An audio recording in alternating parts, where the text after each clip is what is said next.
Hello students, welcome to my YouTube channel. आज अपने agriculture biology class 12th का जो चैप्टर फर्स्ट है प्लांट ब्रीडिंग, उसके एमसीक्यू डिस्कस करेंगे इस वीडियो के अंदर। टोटल 40 क्वेश्चन हैं ये इस वीडियो के अंदर जो आपको मैं करवाऊंगा। अगर आप इन 40 क्वेश्चन को बहुत अच्छे से कर लोगे तो आपके एग्जाम में, बोर्ड एग्जाम में आने वाला जो इस चैप्टर से एमसीक्यू है वो गलत नहीं होगा। ठीक है, आप जब इस पूरी वीडियो को देख लोगे तो आपको भी ये लगेगा कि सारी जो क्वेश्चन दिए हैं इस 40 क्वेश्चन में, इससे बाहर कोई भी एमसीक्यू इस चैप्टर में से और नहीं बनेगा। इसी प्रकार से अपने सभी चैप्टर्स के जो एमसीक्यू के वीडियो हैं वो आपको इस मेरे चैनल पर अवेलेबल होंगे। तो अगर आपने अभी तक हमारे इस चैनल को सब्सक्राइब नहीं किया तो आप सब्सक्राइब कर लें और नोटिफिकेशन जो बेल है उसको ऑन कर लें, ताकि आपको जैसे ही वीडियो अपलोड हो तो उसका नोटिफिकेशन मिलता रहे। तो शुरू करते हैं।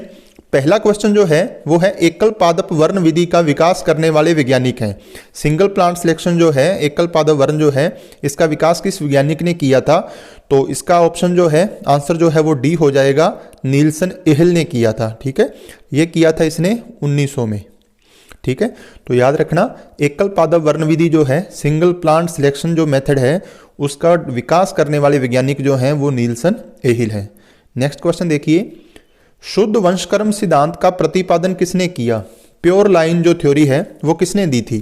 तो प्योर लाइन थ्योरी या शुद्ध वंशक्रम सिद्धांत देने वाले जो वैज्ञानिक हैं वो जोहानसन थे। ठीक है, तो ऑप्शन ए हो जाएगा इसका आंसर, जोहानसन।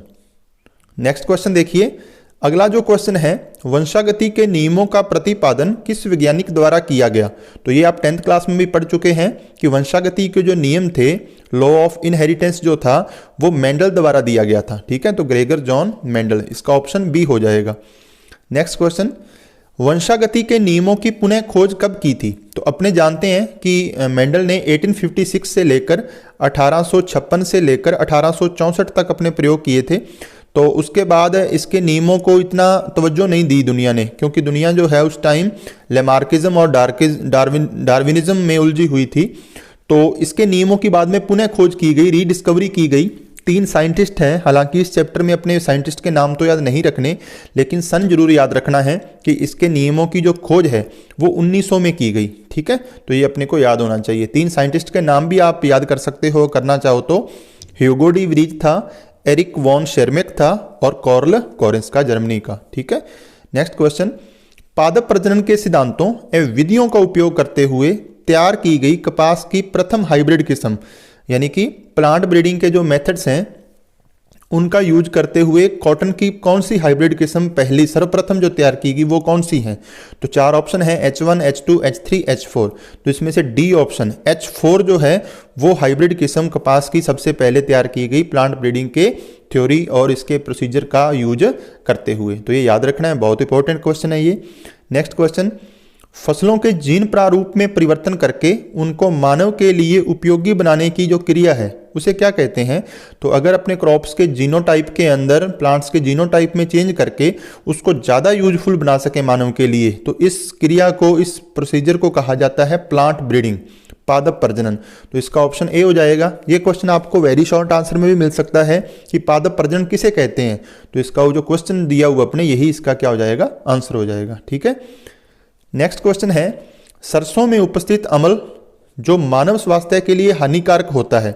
अपने अभी प्लांट ब्रीडिंग की पीछे डेफिनेशन पढ़ी है, अपने देखा है कि प्लांट ब्रीडिंग का यूज करते हुए उसको किसी भी फसल को मानव के लिए ज़्यादा उपयोगी बनाना।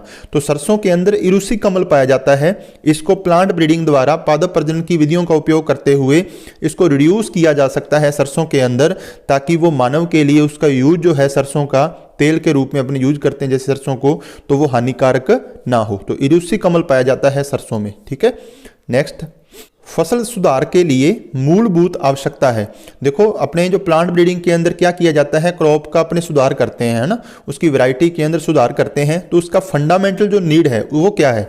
तो इसकी फंडामेंटल नीड जो है वो विविधता है। अगर किसी क्रॉप के अंदर विविधता नहीं होगी, वेरिएशंस नहीं होंगे, तो उसमें अपने सुधार नहीं कर सकते। तो सबसे मूलभूत आवश्यकता जो विविधता है, हालांकि सभी जरूरी हैं, चयन, मूल्यांकन, गुणन, ये सभी प्रोसीजर फॉलो किए जाते हैं प्लांट ब्रीडिंग के अंदर, लेकिन जो फंडामेंटल नीड है इसकी वो वेरिएशंस है, विविधता है। ठीक है, तो इंपॉर्टेंट क्वेश्चन है, ध्यान रखना।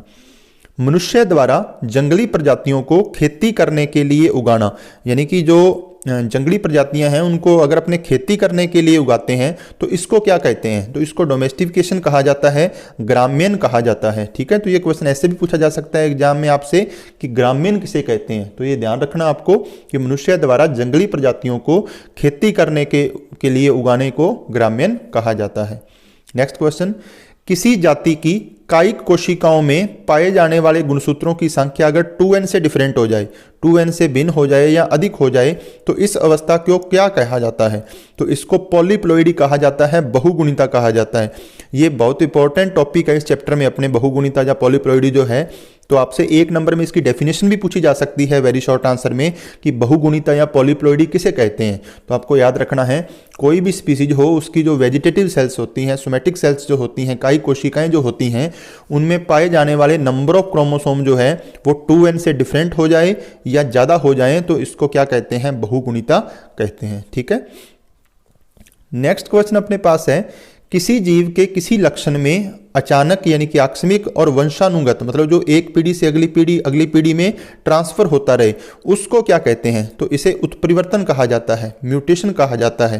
हालांकि उत्परिवर्तन जो है ये अचानक होने वाले परिवर्तन होते हैं, लेकिन इसके लिए जरूरी शर्त ये है कि तभी अपने उसको उत्परिवर्तन कहेंगे जब वो वंशानुगत हो, मतलब एक पीढ़ी से दूसरी पीढ़ी में आगे जाते रहें। ठीक है, जैसे मान लो कोई व्यक्ति है, उसकी जो संतान है, व्यक्ति की आंखों का कलर जैसे ब्राउन था और उसकी जो संतान है उसकी आंखों का रंग जैसे नीला आ गया है ना, जो पुतली का कलर है बीच का वो नीला हो गया, और फिर वो नीला कलर जो है आंखों का वो पीढ़ी दर पीढ़ी भी आगे ऐसे ही चलता रहे, तो इसका मतलब ये क्या हुआ है? उसमें म्यूटेशन हुआ है, उत्परिवर्तन हुआ है।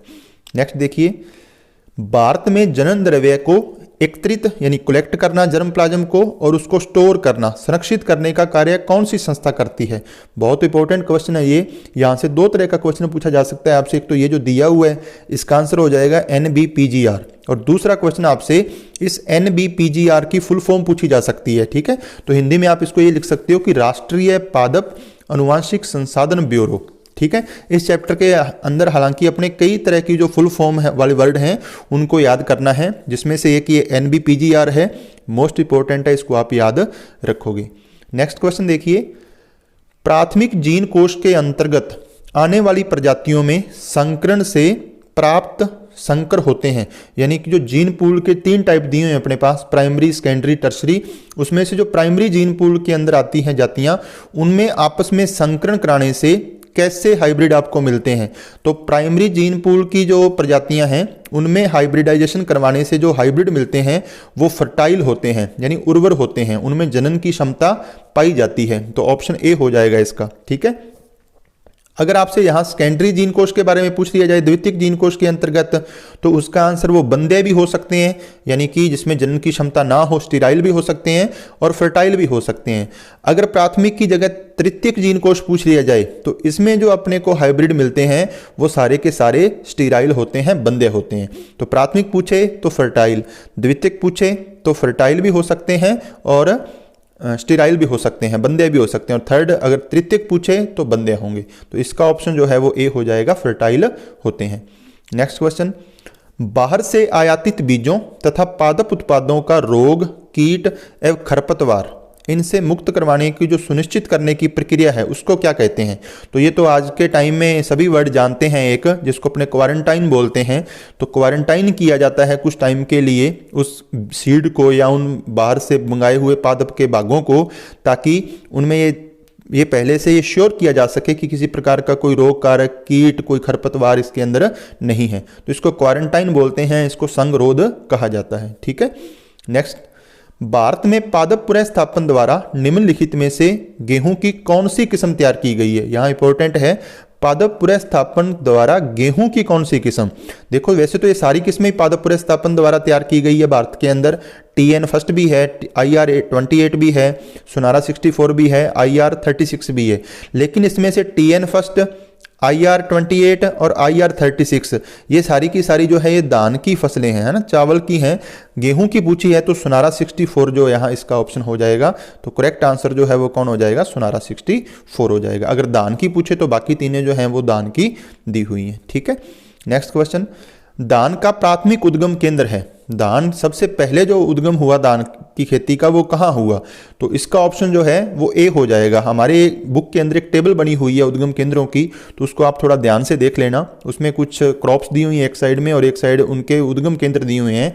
तो भारत के अंदर धान जो है उसका प्राथमिक उद्गम केंद्र जो है वो भारत को माना जाता है। इसके अलावा भारत में कुछ और भी फसलों का भारत उद्गम केंद्र रहा है, जैसे अरहर है, आम है, काली मिर्च है, हल्दी है, केला है। ठीक है, तो ये थोड़े ध्यान रखने हैं आपको। नेक्स्ट क्वेश्चन है, पराग कणों के परिपक्व होने से पहले ही, यानी पॉलन ग्रेन जो है उनके मैच्योर होने से पहले ही या तो एंथर्स को या जो पॉलन ग्रेन है स्टेमन है उनको पुष्प से निकाल देना, इसको क्या बोलते हैं? ठीक है, ये आर्टिफिशियल हाइब्रिडाइजेशन जो होता है, कृत्रिम संकरण के लिए ये विधि यूज की जाती है। तो इसका ऑप्शन जो है वो डी हो जाएगा। इसको विपुंसन या इमस्कुलेशन कहते हैं। तो आपसे ये भी पूछा जा सकता है एग्जाम में कि विपुंसन किसे कहते हैं। तो विपुंसन का मतलब है कि एक फ्लावर है, उसके अंदर 4 पार्ट हैं, बाह्यदल, दल, पुंकेसर और जायांग। अगर आपने उनके पुंकेसरों को चिमटी वगैरह की सहायता से क्या कर देंगे, हटा देंगे, तो इस प्रोसीजर को कहा जाता है क्या, विपुंसन। ठीक है, उसके बाद नेक्स्ट अपना जो है दूरस्थ संकरण का अभिप्राय है। दूरस्थ संकरण किसे कहते हैं? तो दूरस्थ संकरण जो है वो 2 जातियों के बीच भी हो सकता है संकरण, और 2 जीनस के बीच में भी संकरण हो सकता है।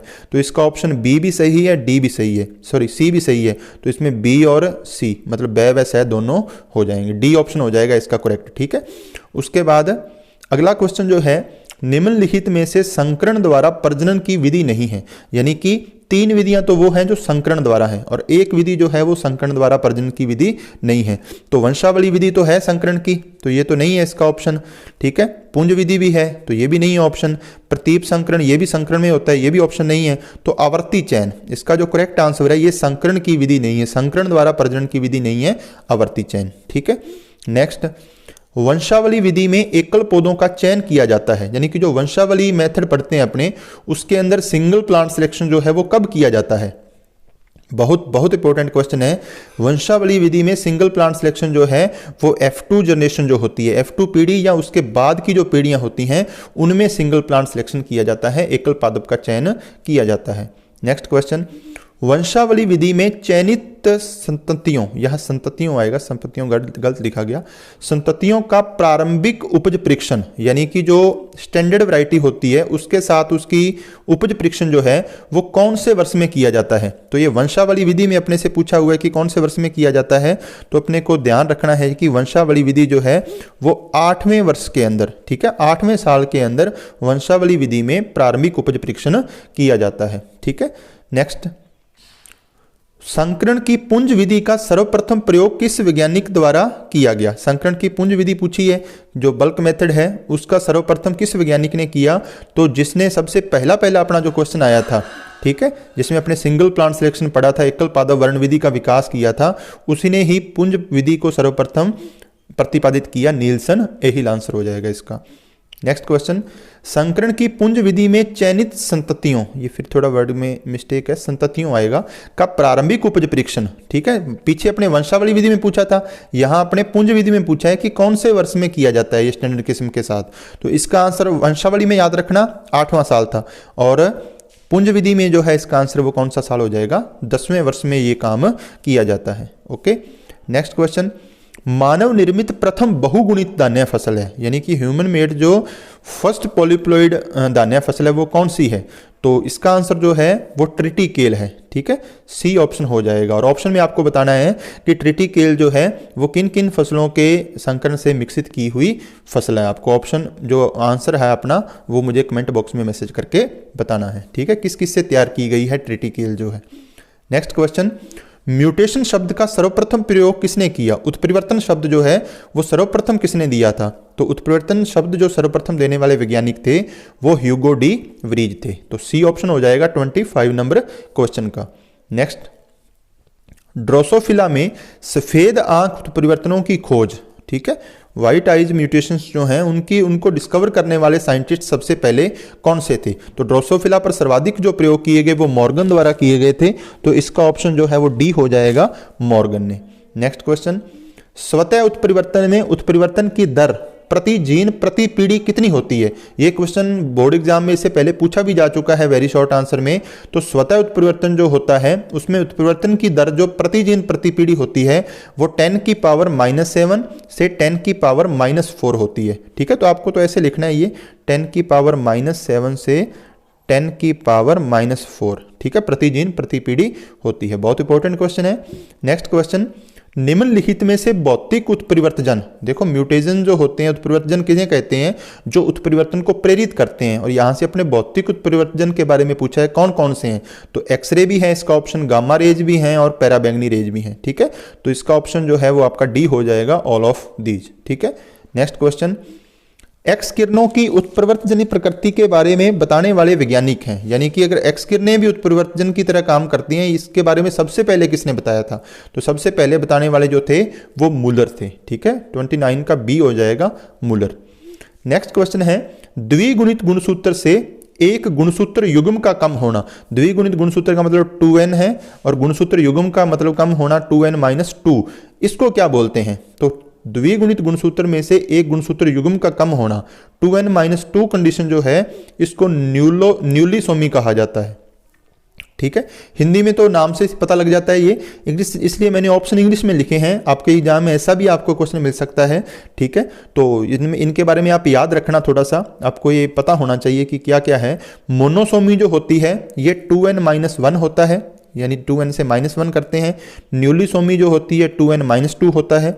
ट्राइसोमी जो होती है 2n+1 होता है और टेट्रासोमी जो होती है 2n+2 होता है। ठीक है, तो इनके बारे में आपको पता होना चाहिए। हिंदी वाले नाम से तो आपको सीधा देखने से भी पता चल जाएगा इनके बारे में। ठीक है, नेक्स्ट, निम्नलिखित में से परसठ गुणिता को दर्शाने वाला विकल्प है।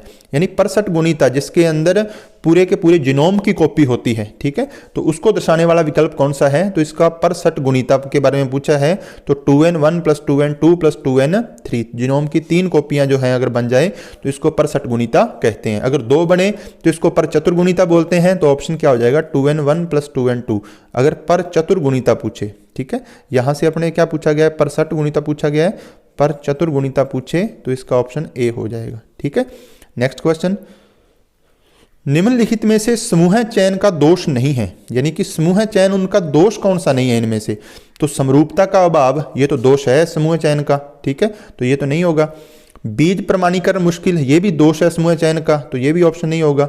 उच्च अनुकूलन, उच्च अनुकूलन तो समूह चयन की विशेषता है, तो ये दोष नहीं है, तो ऑप्शन सी हो जाएगा। लास्ट भी देख लेते हैं, संतति परीक्षण की अनुपस्थिति, समूह चयन में संतति परीक्षण नहीं होता, तो ये तो दोष है। ठीक है, तो दोष नहीं पूछा है, कौन सा नहीं है? तो उच्च अनुकूलन इसका दोष नहीं है। नेक्स्ट क्वेश्चन, परपरागित फसलों में सुधार की सबसे पुरानी विधि। देखो परपरागित फसलें जो हैं अगर उनमें अपने को सुधार करना है तो सबसे पुराना मेथड पूछा है। ठीक है, वैसे तो ये सारी सुधार की किस्में हैं, सुधार की विधियां हैं, लेकिन सबसे पुरानी जो विधि है इसकी, क्वेश्चन नंबर अपना जो 33 है उसका ऑप्शन अपना बी हो जाएगा, समूह चयन।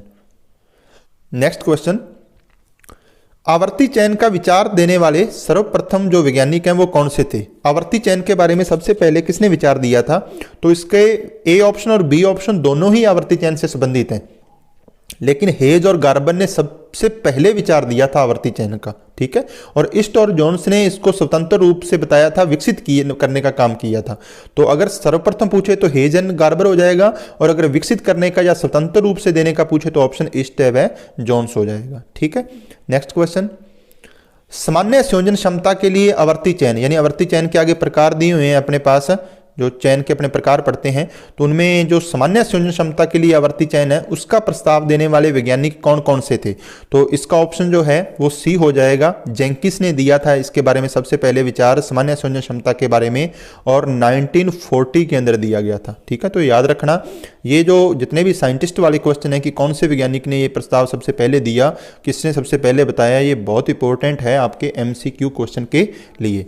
नेक्स्ट क्वेश्चन, विशिष्ट संयोजन क्षमता के लिए जो आवर्ती चयन का प्रस्ताव देने वाले वैज्ञानिक कौन से थे? सामान्य संयोजन क्षमता के लिए तो जेकिंस आंसर आया था, अब यहां पर विशिष्ट संयोजन क्षमता के लिए पूछा है तो इसका ऑप्शन डी हो जाएगा, ये हल ने दिया था और ये दिया गया था 1945 के अंदर। सामान्य के लिए पूछे तो जेकिंस है 1940 के अंदर, विशिष्ट के लिए पूछे तो हल है 1945 के अंदर।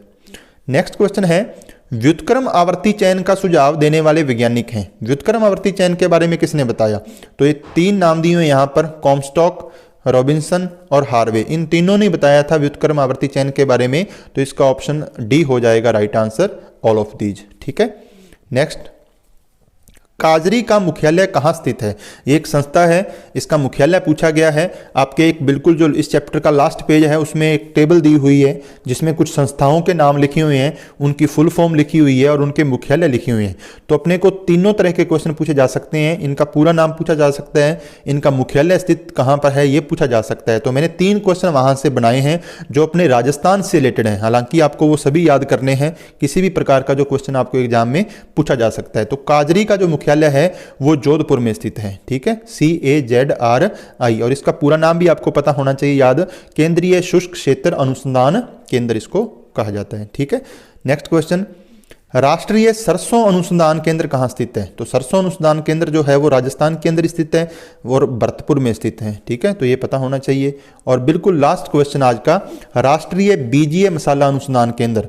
तो मैंने पहले ही कहा कि मैंने तीनों ही जो हैं वो राजस्थान के दिए हैं, तो ये तबीजी अजमेर के अंदर स्थित हैं। हालांकि आपको वो पूरी की पूरी टेबल जो है वो सारे के सारे आपको पता होने चाहिए। तो ओके स्टूडेंट, ये थे आपके चैप्टर फर्स्ट के 40 इंपॉर्टेंट MCQ क्वेश्चन।